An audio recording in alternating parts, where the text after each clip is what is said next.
Shalom, my dear friends, and welcome back. Today, we are going to explore a paradox that has confused and impoverished millions of people for centuries. We are going to look at an ancient Jewish wealth habit, a practice so powerful that the Talmud says it has more efficacy than any prayer. Yet, this exact same habit has been classified by many other traditions and by modern culture itself as a sin, a character flaw, or a sign of greed. We are going to uncover what this habit is, why it is so misunderstood, and how you can use it to unlock unprecedented abundance in your life. And for those who are truly serious about accelerating their journey, for a limited time, I am opening the doors to the Torah Millionaire Business School for just $299. This is where I unveil the complete Torah wealth system. The full architecture of ancient wisdom applied to modern financial transformation. The doors are closing soon. The link is in the comments and in the description below. Let us start by defining the habit. The habit I am talking about is the relentless, unapologetic pursuit of profit through the creation of value. It is the drive to build businesses, to accumulate capital, to negotiate fiercely, and to maximize returns. In the modern secular world, this is often labeled as greed. In many religious traditions outside of Judaism, it is viewed with deep suspicion, often associated with the love of money, which is said to be the root of all evil. The prevailing narrative is that if you are highly focused on making money, you must be spiritually deficient or morally compromised. But the Jewish tradition takes a radically different view. The Talmud, in Tractate Bava Metzia, is essentially a massive, detailed manual on how to conduct business, how to protect assets, and how to ensure fair and profitable transactions. The sages did not view the pursuit of profit as a necessary evil. They viewed it as a holy endeavor, provided it was done with integrity. Why? Because in the Jewish worldview, wealth is not an end in itself. It is a tool. It is the raw material required to fulfill the divine mandate of Tikkun Olam, the repairing of the world. You cannot build hospitals, fund schools, support the poor, or sustain a community without capital. The desire to accumulate wealth, therefore, is not inherently sinful. It is the desire to acquire the means to do good on a massive scale. The Talmud in Tractate Shabbat 119a tells a famous story about a man named Joseph who honored the Sabbath. He was known for spending lavishly to prepare for the holy day. His neighbor was a wealthy man who was told by astrologers that all his property would eventually belong to Joseph. Terrified, the neighbor sold all his property, bought a massive jewel, and sewed it into his turban. One day, while crossing a bridge, the wind blew the turban into the river, and a fish swallowed the jewel. That fish was caught and brought to the market on a Friday afternoon. Everyone had already bought their fish for the Sabbath, except Joseph, who was known to buy the best fish available, regardless of the price. He bought the fish, opened it, found the jewel, and became immensely wealthy. The surface lesson of this story is about the reward for honoring the Sabbath, but the deeper economic lesson is about the nature of wealth transfer. The neighbor was driven by fear and hoarding. He tried to protect his wealth by hiding it. Joseph was driven by a commitment to a higher purpose, and he used his resources generously to fulfill that purpose. The wealth naturally flowed from the hands of the hoarder to the hands of the one who understood how to use it for a holy purpose. The habit of pursuing profit is only a sin when it is disconnected from this higher purpose. When the accumulation of money becomes the sole objective, it turns into idolatry.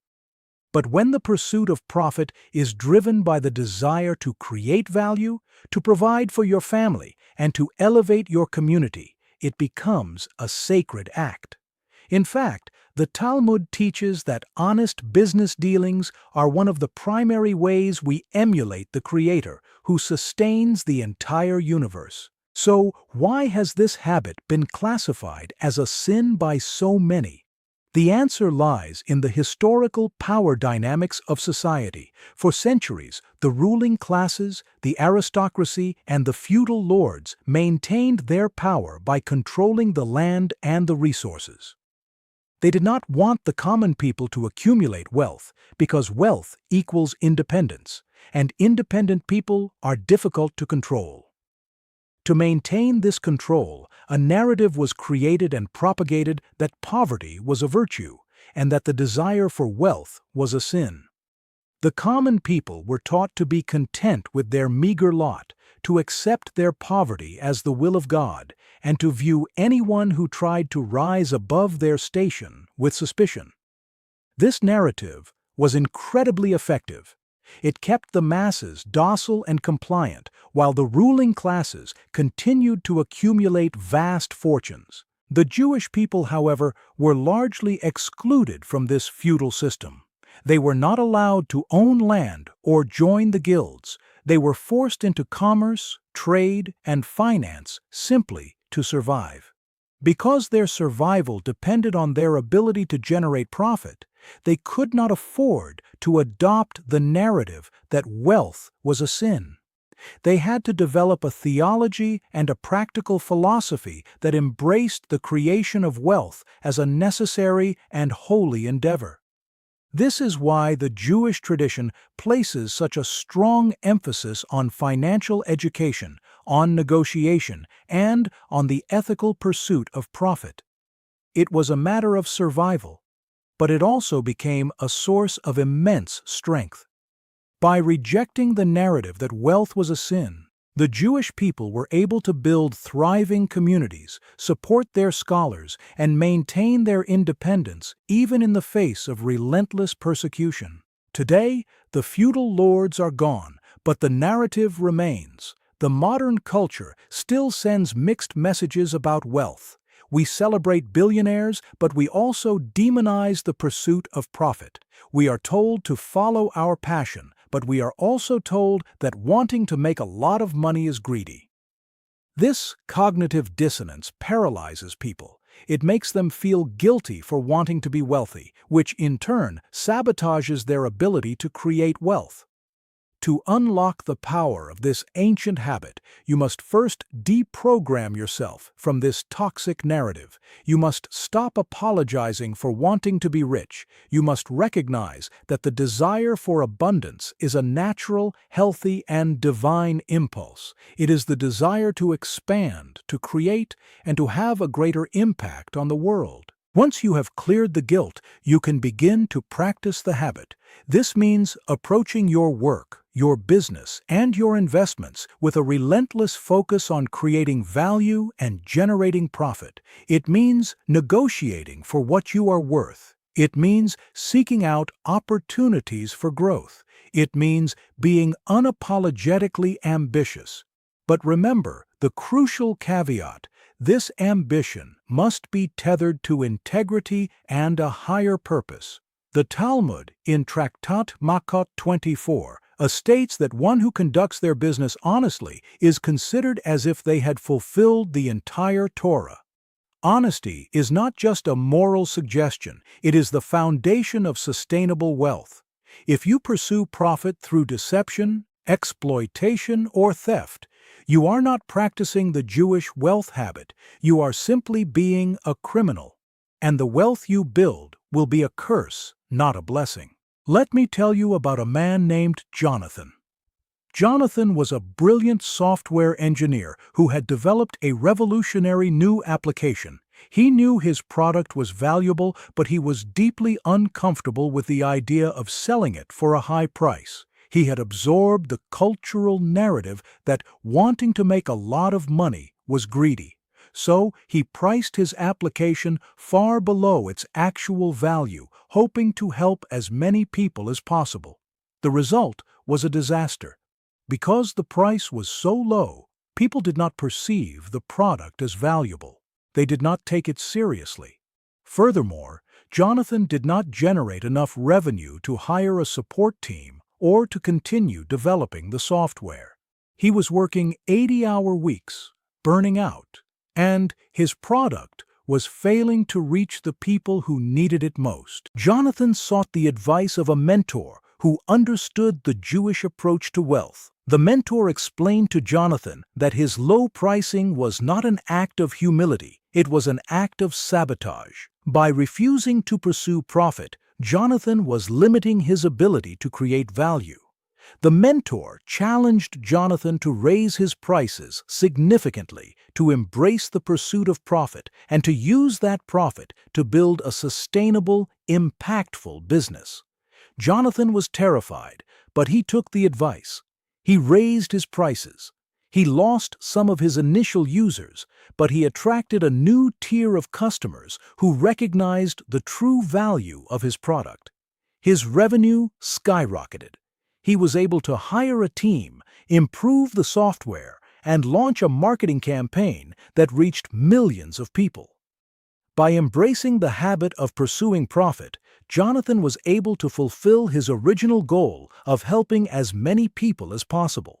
He realized that profit was not a sin, it was the fuel that powered his mission. The second story is about a woman named Vivian. Vivian was a talented artist who created beautiful, custom-designed jewelry. She loved her work, but she struggled to make a living. She felt guilty charging high prices for her art, believing that art should be accessible to everyone. She was constantly stressed about money, and her financial anxiety was stifling her creativity. Vivian attended a seminar on the Torah's approach to wealth. She learned about the concept of tikkun olam and the idea that wealth is a tool for repairing the world. She realized that her poverty was not serving anyone, it was not helping her clients, it was not helping her family, and it was certainly not helping her art. Vivian decided to change her approach. She stopped apologizing for her prices. She started marketing her jewelry to high-end clients who appreciated the craftsmanship and were willing to pay for it. She embraced the pursuit of profit, not out of greed, but out of a desire to create a sustainable life for herself and to have the resources to support the causes she cared about. Her business transformed. She began earning a substantial income. The financial security allowed her to relax, and her creativity blossomed. She started a foundation to support young artists in her community. By rejecting the narrative that wanting money was a sin, Vivian unlocked her true potential and became a powerful force for good. The third story is about a man named Reginald. Reginald was a successful real estate developer. He was unapologetically ambitious and highly focused on generating profit. He negotiated fiercely and built a massive portfolio of properties. However, Reginald's pursuit of profit was disconnected from any higher purpose. He was driven by ego and a desire to prove his worth through his net worth. Reginald's wealth brought him no peace. He was constantly involved in lawsuits, his relationships were strained, and he suffered from chronic stress. He had the habit of pursuing profit, but he lacked the integrity and the spiritual grounding that the Jewish tradition demands. Reginald eventually suffered a major financial setback. In the aftermath, he began to reevaluate his life. He started studying the Talmud and learned about the importance of honest business dealings and the obligation of tzedakah. He realized that his wealth had been a curse because it was built on a foundation of ego and exploitation. Reginald rebuilt his business, but this time he did it differently. He still pursued profit, but he did so with integrity. He treated his partners and his tenants fairly. He dedicated a significant portion of his profits to charity. He discovered that when the pursuit of profit is aligned with a higher purpose, it brings not only financial success, but also deep spiritual fulfillment. My friends, the habit of pursuing profit is not a sin. It is a powerful, necessary, and holy endeavor. It is the engine that drives human progress and the tool that allows us to repair the world. Do not let the toxic narratives of the past hold you back. Embrace your ambition, pursue profit relentlessly, create massive value, and use the wealth you build to be a blessing to your family, your community, and the world. This is the ancient Jewish wealth habit. It has more power than any prayer because it's the active, tangible manifestation of your partnership with the Creator. It is the realization that you are not just a passive recipient of blessings, but an active participant in the creation of abundance. So, I challenge you today to examine your own beliefs about money and profit. Where are you holding yourself back out of a false sense of guilt or a misplaced belief that wanting wealth is wrong? Where are you undercharging for your services or avoiding opportunities for growth because you are afraid of being seen as greedy? Identify those limiting beliefs and discard them. Step into your power. Embrace the habit and watch as the universe responds to your unapologetic commitment to creating value and generating wealth. And remember, if you are ready to take this transformation to the highest possible level, the Torah Millionaire Business School is waiting for you.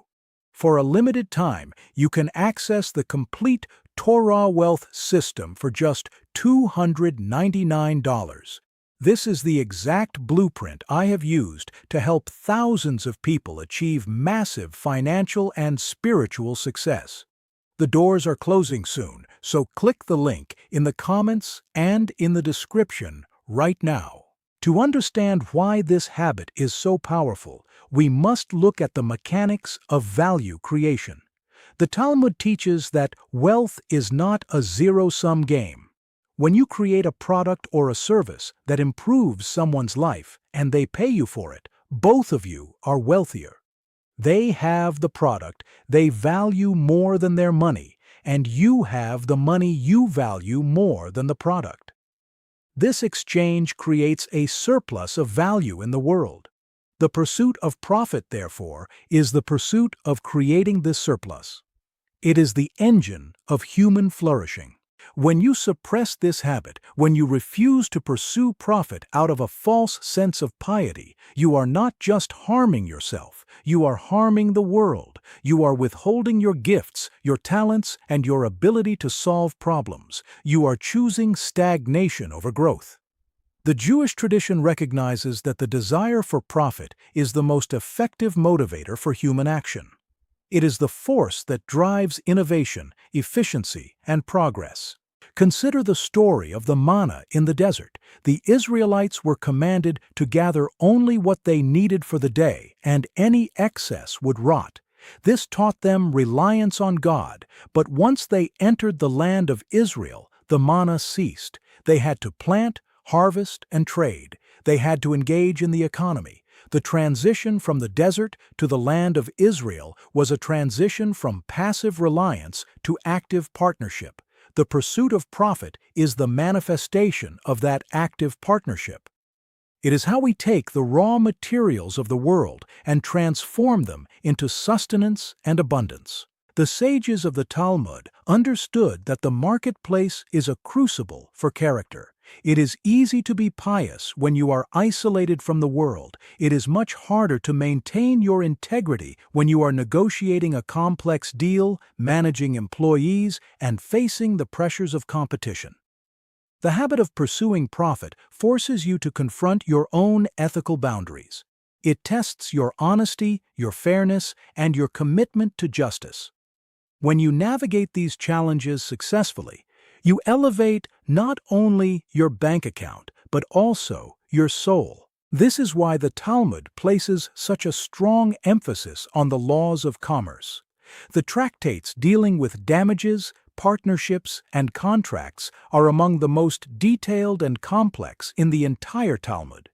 The sages knew that if the pursuit of profit was not guided by a strict ethical framework, it would lead to exploitation and societal breakdown. But they also knew that if it was guided by that framework, it would lead to unprecedented prosperity and human flourishing. Let us look at another example of how this habit is misunderstood. Many people believe that the pursuit of profit is inherently selfish. They argue that if you are focused on making money, you cannot possibly care about others. This is a profound misunderstanding of how wealth is actually created. In a free market, the only way to generate sustainable profit is to serve the needs of others. You must understand what people want, what problems they face, and how you can provide a solution. The most successful entrepreneurs are those who are obsessively focused on their customers. The pursuit of profit, therefore, requires a deep empathy and a commitment to service. The Jewish tradition recognizes this connection between profit and service. The concept of tzedakah, which is often translated as charity, actually means justice or righteousness. It is not an optional act of generosity, it is a fundamental obligation. The wealth you generate through your pursuit of profit is not entirely your own. A portion of it belongs to the community, to the poor, and to the support of Torah study. When you pursue profit with the intention of fulfilling this obligation, your ambition becomes a holy endeavor. This is the true secret of the Jewish wealth habit. It is the integration of ambition and ethics, of profit and purpose. It is the realization that you can be both fiercely competitive in the marketplace and deeply compassionate in your community.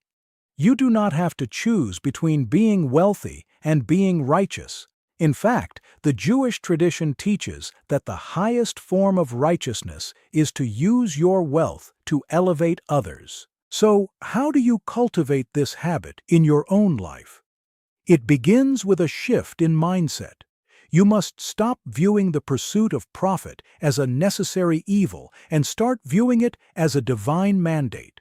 You must recognize that your ability to create value is a gift from God, and that you have a responsibility to use that gift to its fullest potential. Next, you must educate yourself. The pursuit of profit requires knowledge, skill, and discipline. You must study the principles of business, finance, and investing. You must learn how to negotiate, how to market your products, and how to manage your resources. The Talmud teaches that ignorance is not a virtue, it is a vulnerability. You must equip yourself with the tools necessary to succeed in the marketplace. Finally, you must surround yourself with the right people. The habit of pursuing profit is contagious.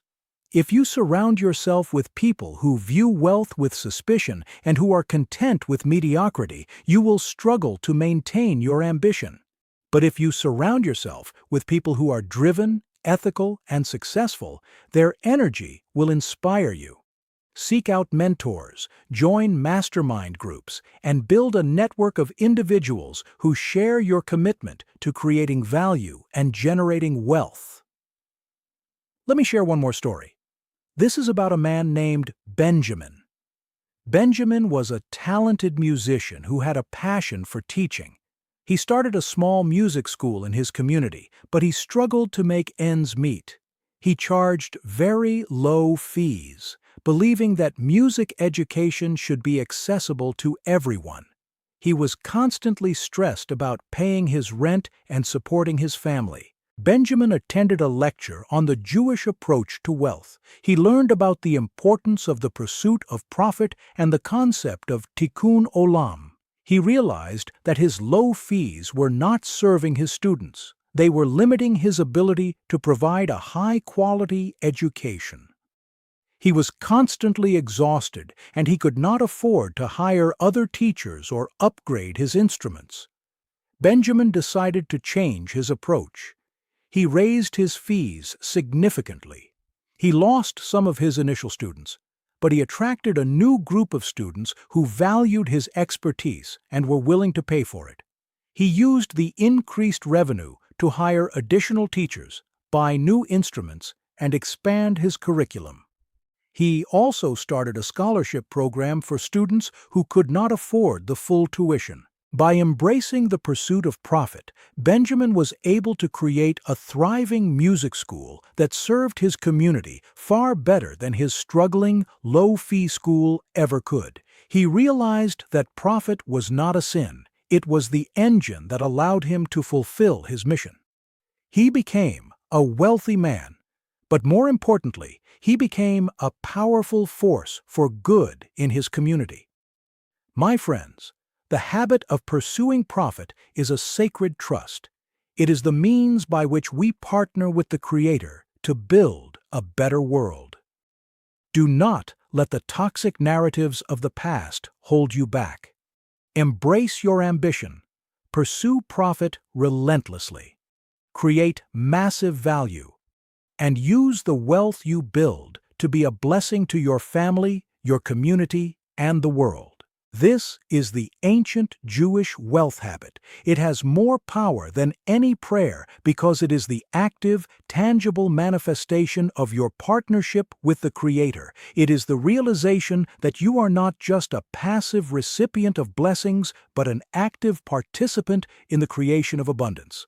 So, I challenge you today to examine your own beliefs about money and profit.